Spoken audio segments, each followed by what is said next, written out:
Regarde un peu encore ce qu'elle nous fait faire. N'importe quoi. C'est trop qui a emmené. Regarde. Pas possible On quoi. va devenir les alcools. Freddy, je suis désolé, hein, on a que ça. Nous, on n'a pas de bière belge. Santé. Santé. Puis comme on a tout bu le champagne qu'on nous avait offert, presque, il ne nous reste plus qu'une bouteille.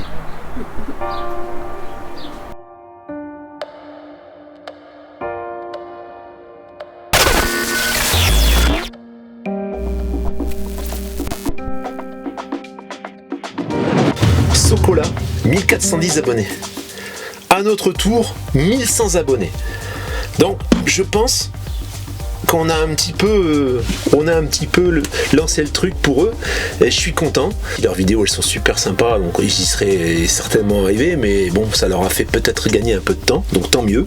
Alors, je reviens du coup, et j'en ai trouvé d'autres. Donc, je te propose une chaîne qui m'a été proposée par Kevin, que j'ai visionné. Ils ont 394 abonnés. Elle est assez récente, elle est toute jeune cette chaîne. C'est deux petits jeunes qui vivent dans un camping-car et leurs vidéos sont très attachantes et très sympas aussi. Donc, on va faire la même chose. Hein. On va cliquer ici. Comme ça, tu tombes sur leur chaîne, tu regardes si ça te plaît, et si ça te plaît, n'hésite pas à t'abonner, ça les aidera à atteindre les 1000. Tu sais que je t'ai déjà expliqué, les 1000 c'est un seuil un petit peu important parce que tu peux commencer à être monétisé. C'est pas pour ce que tu gagnes, parce que tu gagnes pas grand chose vraiment, mais par contre, ça t'aide à être mieux référencé. À partir du moment où tu es monétisé et que YouTube peut mettre de la pub sur tes vidéos, tu es beaucoup plus proposé. Et du coup, on te voit beaucoup plus. Sinon, tu es presque dans l'anonymat, pseudo-anonymat jusqu'aux 1000, quoi. Donc, c'est important d'arriver à ces 1000 assez rapidement parce que ça te permet d'avoir de la crédibilité par rapport à YouTube et d'être beaucoup plus regardé. Donc, je te recommande vraiment cette petite chaîne qui est super sympa. Et j'espère qu'on fera le bilan et que dans quelques jours, on dira ça y est, ils ont atteint les 1000. Comme pour Sokola, et à notre tour. Super, merci la famille.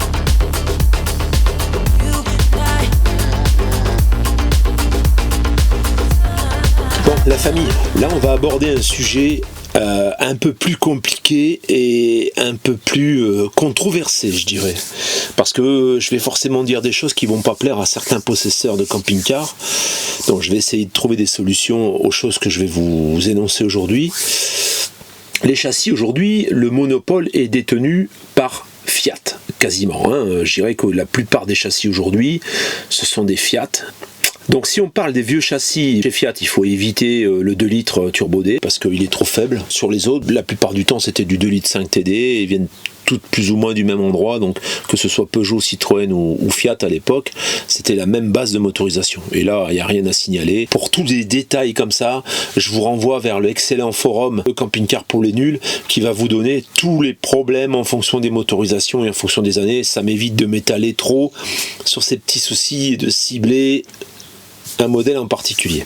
On a eu les châssis Fiat qui ont toujours été un petit peu présents dans le camping-car. Et là, je dirais que j'ai rien à dire de négatif concernant ces motorisations, même s'il y a eu certains problèmes. Il y a certaines personnes qui ont eu des problèmes de vanne EGR, des petits problèmes isolés. Mais c'est pas des casse moteurs et des explosions. Elles sont un petit peu plus rares. Derrière, on a Ford. Alors Ford, jusqu'à 2006, on a les Ford donc, qui sont des propulsions avec des roues jumelées à l'arrière, qui sont équipés avec un moteur turbo diesel qui est performant, qui est un petit peu bruyant mais qui est très performant. On a un bon châssis et je dirais que jusqu'à 2006, vous pouvez y aller. C'était costaud, c'était solide, il n'y avait pas de problème. Ça rivalise avec un Iveco, on va dire. C'est à partir de 2006 que ça s'est un peu gâté. Je vous renvoie vers la vidéo de Philippe, donc, qui était possesseur d'un Ford, qui a créé une association pour essayer de regrouper le maximum de gens pour demander une indemnisation à Ford.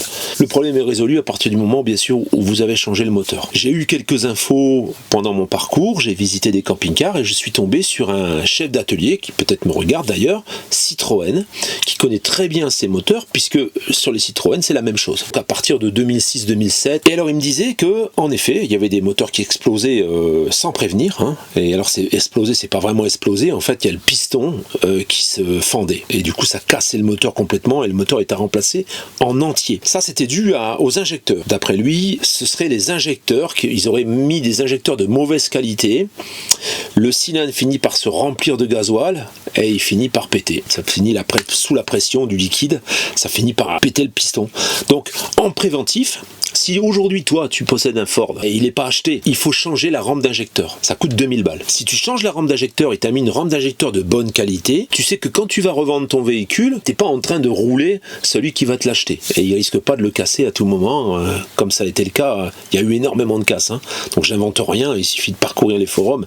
Vous allez me dire, j'en ai déjà parlé, il y en a qui montent au créneau en disant Fiat aussi, machin aussi. Oui, bien sûr, il y a des problèmes dans toutes les marques. Mais là, c'était vraiment plus qu'à l'habitude. Et c'était des casses. C'est ce que ce chef d'atelier m'a rapporté. Il m'a dit qu'à partir du moment où il avait mis cette rampe d'injecteur, c'était fini. Les problèmes s'arrêtent. Donc tu peux le faire en préventif. Il y a Mercedes. Alors Mercedes, les châssis sont excellents. Il y a eu des problèmes. C'est pas vraiment des règles. C'est des problèmes qui sont principalement électroniques chez Mercedes. Du coup, t'as ton véhicule qui finit par marcher en mode dégradé. T'as plus la puissance. Pour avoir eu une Mercedes 2002-2004, j'ai eu une classe E, qui était équipée avec ce type de moteur. Elle marchait en mode dégradé. Elle est allée plusieurs fois chez Mercedes. Ils trouvaient pas la panne. Hein. Et alors chez Fiat, il y a trois grosses motorisations en fait. Hein. On a le 2 litres 3 qui équipe la plupart des véhicules. On a le 3 litres que moi j'ai sur mon camping-car et on a eu le 2 litres 8 avant le 3 litres.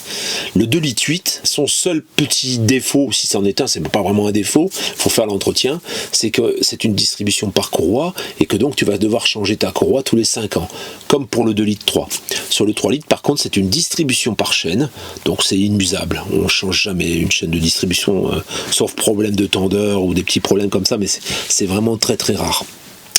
Donc ensuite on passe sur l'Iveco. Là on a un vrai châssis de camion, c'est une propulsion, donc on a un pont à l'arrière avec des roues jumelées, un petit peu comme sur les Ford Transit d'avant 2006. Hein. D'ailleurs ils ont continué à les faire après 2006, hein, mais on a le choix entre traction et propulsion. On a un châssis qui est fait pour pouvoir vraiment aller partout. Si vous vous mettez dans une pelouse ou n'importe où, vous sortirez beaucoup plus facilement qu'avec une traction comme le mien par exemple. Moi le mien il se met à patiner n'importe quand. Hein. Sitôt que je me mets un peu dans l'herbe mouillée, même si c'est plat, je sors plus. Hein. Alors souvent ça remonte un peu le véhicule et on trouve souvent ça sur les anciennes capucines. Laika par exemple ou Mobile Veta étaient équipés de châssis Iveco. Ensuite on a des châssis Renault, les Master donc qui ont équipé quelques véhicules. Il faut éviter les moteurs V6. Il y a eu quelques camping-cars équipés de moteurs V6 chez Renault. C'est ni plus ni moins que le moteur de l'espace V6. Tout ça, je vous renvoie vers cette page pour laquelle j'ai donné le lien tout à l'heure. Les camping-cars pour les nuls. Lui, il détaille tout ça et il vous dit clairement quel modèle il faut éviter dans chaque marque. Pour les châssis, c'est à peu près tout. Donc souvent, tu as le châssis d'origine du véhicule. Enfin, souvent. Parfois, tu as le châssis d'origine du véhicule, donc c'est ni plus ni moins qu'un fourgon qui n'a pas été, sur lequel on n'a pas mis la tôle. Hein.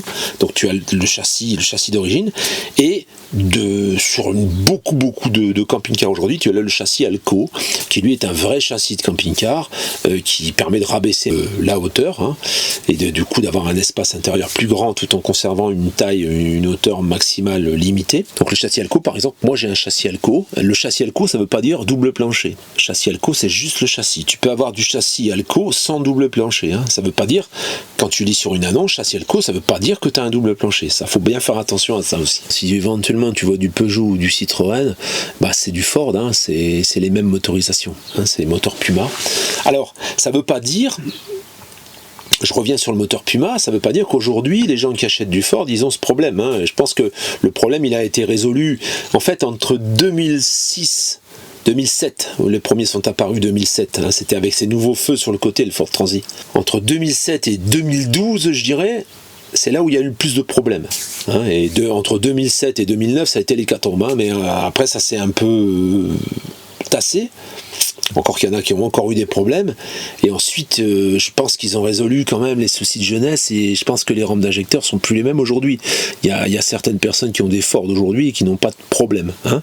Alors, c'est pas seulement sur le 2 litres 2, hein. Il y a eu le 2 litres 4 aussi, et ils ont rencontré aussi des problèmes sur le 2 litres 4. Hein. Il n'y a pas que sur le 2 litres 2.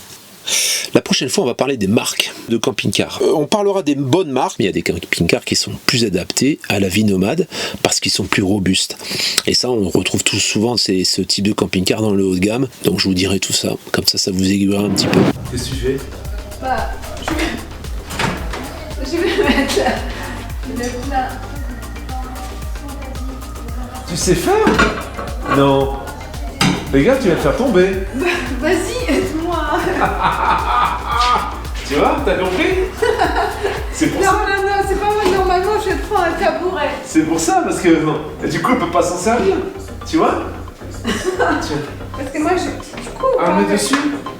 Voilà, tu vois, c'est pour ça que je l'ai mis là. Normalement, j'utilise pas. C'est pour mon fils et pour Pascal. Voilà, tu vois, regarde. Comme ça, papa, il vient combien de minutes? Une. T'as compris le coup? Le maître arrive et c'est lui qui allume. Et elle sait pas faire. Ça change. Cherche le regard. Ça, tu mets pas.